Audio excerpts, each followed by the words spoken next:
Jared Parry for the Ring magazine. Delighted to be here in Birmingham, joined by Galal Yafai. Big fight this weekend. Probably the last stop before the world title as you take on Francisco Rodriguez Jr. How are you feeling going into this fight? Yeah, I feel good, you know. Yeah, it's in Birmingham, so it's my home. Fighting a really good fighter in Rodriguez. You know, anyone that does know him knows he's a really able fighter. He's a former unified world champion. So yeah, I'm looking forward to getting the ring Saturday. You say people are saying it's the last fight before the shot at Kenshiro Teraji. Obviously, he's got another date now, but with Ricardo Sandoval. Yeah. But you can't take your eye off the ball with this fight with Rodriguez, can you at all?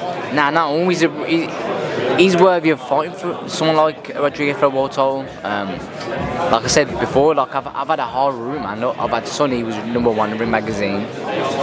Rodriguez is WBC #1 ranked, and then I'll have to go and fight Teraji, who's top 10 pound for pound, who's got the WBA and WBC world titles. So I've not had it easy, man. And I've only had 9 fights. Nine fights. Like, I don't mean to blow my trumpet, but I've had 9 fights. I was going to say, your career, you started off quite fast. I think you went straight into a 10-rounder. Obviously, it didn't go 10 rounds the first fight, we know, but you've really been on like a collision course for a world title right from the start. And you brought up your fight there with Sonny. Obviously, it was a massive occasion. People were billing it as 50-50. You stopped them in 6 rounds, and a lot of people commented saying, "Oh, like, is this because Sonny was finished or whatnot?" But you've just corrected Eddie at the press conference here. He's only 28. 4 years younger than me. Sorry? He was 4 years younger than me. 4 years younger. So when I was 20, I was in my peak. Like, so I don't know if I believe I was finished. But listen, Sonny's he's a good guy. I'm cool with Sonny, and yeah. But people have their opinion, and it is what it is. I was going to say, how does it feel to come back to the arena where I think that's probably what people are going to see is your standout night so far in your career. Like, how does it feel to come back, like, you know, the good memory of last time you were here, you headlined and you had the biggest win of your career, essentially? You know what? I look at it. It's just another fight. It's a ring. Yeah, it's not far from where I lived and where I was brought up and whatnot. But it's just a ring. Rodriguez doesn't care that he's coming here and it's not in his hometown. He's coming here to fight and he's coming here to try and hurt me. So I've got to do the same to him.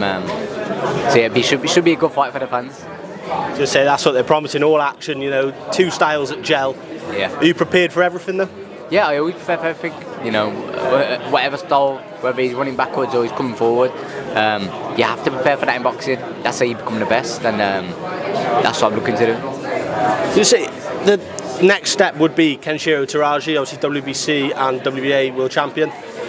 You said in the press conference you've got no problem travelling to Japan to face him if that's what happens. Obviously he's got to come through Sandoval first, but no problems travelling?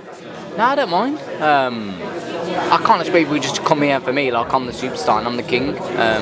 He's a world champion. He's more established than me. So if anything, I should be going to Japan. You know, I shouldn't be getting him here. He's a WBA, WBC world champion.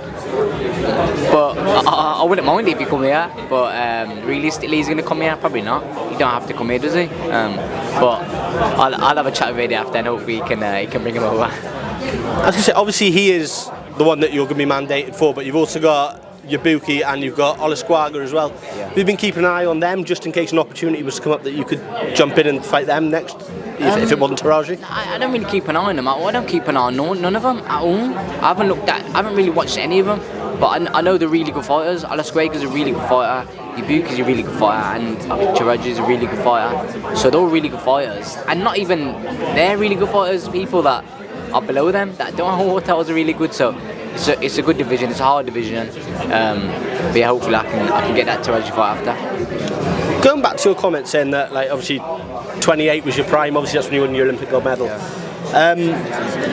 With this, obviously you want to become world champion. But do you see a future where you do start climbing divisions and try and become a multi-weight world champion, or do you think because it's a bit late in your career you just want to get that world title, or is there the desire to become a multi-weight world champion?